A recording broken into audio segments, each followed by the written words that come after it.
A bola rola e a história não para. Programa de Eduardo Fonseca na Rádio Life FM. E hoje vamos falar da Copa de 1954. Curiosamente, o ano que eu nasci. Em 1954, o presidente ainda era Getúlio Vargas, que se suicidaria um mês depois do final daquela Copa, disputada na Suíça, a primeira em solo europeu depois da Segunda Guerra Mundial. A escolha da sede suíça levou em conta justamente a neutralidade desse país durante a guerra. E, apesar do sucesso do certame, pela primeira vez com 16 países de televisionamento, houve crítica muito forte à fórmula da Copa, um regulamento bastante confuso. Tanto que cada grupo tinha 4 times, mas cada time só jogaria 2 partidas, porque os cabeças de chave não se enfrentariam. Confusão mesmo. A Copa do Mundo teve algumas coisas interessantes. A primeira delas, um recorde de gols. 140 gols durante a competição, com uma média altíssima de 5,38. Grande responsável por isso a seleção húngara, que venceu a Alemanha por 8-3, depois venceu a Coreia por 9-0, e o time de Puskás e companhia tinha uma fórmula muito interessante para isso. Eles inventaram o aquecimento antes da partida e começavam no vestiário a se exercitar. Quando entravam em campo, já estavam muito mais aquecidos e quentes que seus adversários. Tanto que os húngaros sempre fizeram 2 gols nos primeiros 10 minutos de partida. Outra coisa muito importante dessa Copa é a Alemanha. A Alemanha, na primeira fase, em que enfrentaria a Hungria, jogou com seu time reserva, poupando todos os seus titulares. E parece que antevendo que a final seria com o próprio time húngaro. Na final, o médico alemão confessou ter injetado nos seus atletas vitamina C e glicose. As substâncias, porém, não eram consideradas doping. Mas isso fez com que os alemães batalhassem muito no chamado milagre de merda, afinal, quando surpreendentemente venceram os húngaros por 3-2. E, como tecnologia, os alemães na frente, a Adidas criou chuteiras de travas altas, que se revelaram muito importantes, porque afinal foi travada com o campo encharcado, com muita chuva. Os húngaros não paravam em pé, e os alemães com essas chuteiras, o resto a história já sabe.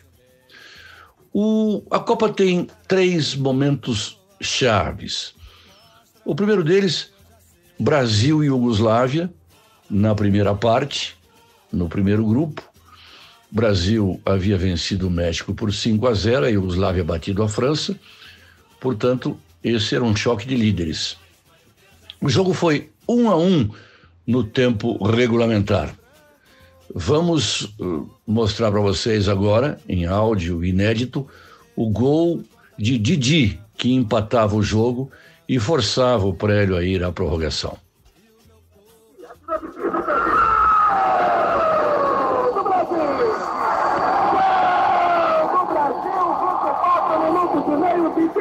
Depois de uma jogada lançada do Milton Santos. Lembra o time brasileiro em face da conquista sensacional do Pitão do Bibibi. Nós temos um prêmio a este gol conquistado pela nossa seleção com o delicioso Brahma Chopp. Joga como Brahma Chopp para comemorar o nosso gol sensacional. Empatada a peleja 1-1 no Estádio Olímpico de Lausanne. Nós saímos novamente do quadro da Juventude. O que os brasileiros não sabiam durante toda a prorrogação é fazer a leitura correta dos sinais insistentes que os iugoslavos faziam para acomodar, para ir devagar, para não dividir bola, porque o resultado de 1-1 classificava os 2 times, as 2 seleções, para a segunda fase. Os brasileiros não sabiam disso, como sempre mal informados. Quando acabou o jogo, desesperados e chorando, foram para o vestiário e só souberam que estavam classificados para a segunda fase no ônibus, quando então o choro virou o famoso carnaval. A segunda grande epopeia desta Copa foi efetivamente o jogo Brasil e Hungria. Em 10 minutos, os húngaros, cumprindo a risca, já venciam por 2-0, quando Djalma Santos, de pênalti, diminui para os brasileiros. 2-0 para a Hungria. Vai ser cobrado pênalti contra a equipe magiar. Prepara-se. Está Didi, colocou lá. Deixou para Djalma Santos. É Djalma Santos que vai cobrar. Atenção, atirou. Gol do Brasil! Djalma Santos de pênalti. Fuzilou com tiro rasteiro no canto, abrindo a contagem para a equipe do Brasil. 2 para a Hungria, 1 para o Brasil. A partir daí, o Brasil foi para cima, teve algumas oportunidades para empatar, mas não conseguiu. E, no início do segundo tempo, o juiz inglês Mr. Ellis assinala uma penalidade máxima bastante discutível, que provocou revolta nos jogadores brasileiros e acabou acarretando no final da partida uma pancadaria generalizada. O fato é que este pênalti originou o terceiro gol da seleção húngara e a revolta começa a partir daí. Vamos ouvir, por exemplo, o que os narradores brasileiros falaram a respeito. Lança na ponta esquerda para Zico. Chega ao seu destino. Prepara o centro. Executa a ponta do gol. Entra Costa. Perdeu para Pinheiro. E o árbitro marcou pênalti contra o Brasil. Pênalti contra o Brasil? O que é? Alô, Cordeiro. No máximo, teria sido a obstrução. No máximo, teria sido a obstrução de Pinheiro contra o jogador Costa. Nunca penalidade máxima. Houve uma disputa de bola com Pinheiro, levando vantagem sobre o lance e obstruindo a ação de Costa. Mas nunca com esse aspecto. Com vocês, já de tudo vai escrever na cobrança do pênalti. Vai cobrar a penalidade, ao que parece, ao que parece o jogador Lantos, o número 4. Vai cobrar o jogador Lantos, número 4. Atenção, correu para o gol. Chutou. Gol da Hungria. Não pressão do Brasil.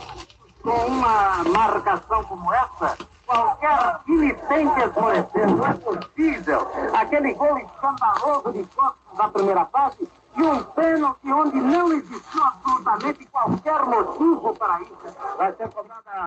De nada adiantou depois o golaço feito por Júlio Botelho, Julinho, porque a Hungria, no final da partida, com um jogador a mais, fez 4-2 e ganhou a partida. E a Hungria estava com um jogador a mais, porque a pancadaria começou logo depois daquele famigerado pênalti marcado por Mr. Ellis. Nilton Santos se envolveu com o Ideguchi, os dois foram expulsos depois de troca de tapas e pontapés. Mais tarde, Humberto, um jovem de 20 anos, centroavante do Palmeiras, também foi expulso por dar um pontapé animal no jogador húngaro. No final da partida, Puskás, que não havia jogado porque se machucara lá naquela partida inicial contra a Alemanha, entra no campo e provoca Pinheiro, o zagueiro do Fluminense. Este revida, a confusão começa, na descida para o vestiário, a pancadaria é generalizada. Dirigentes brasileiros saem aos tapas com jogadores húngaros. Paulo Plané Buarque, um nobre aristocrata brasileiro da delegação, dá uma rasteira num guarda suíço que tentava acalmar os ânimos e, por 10 minutos, o que se viu foi uma verdadeira batalha campal.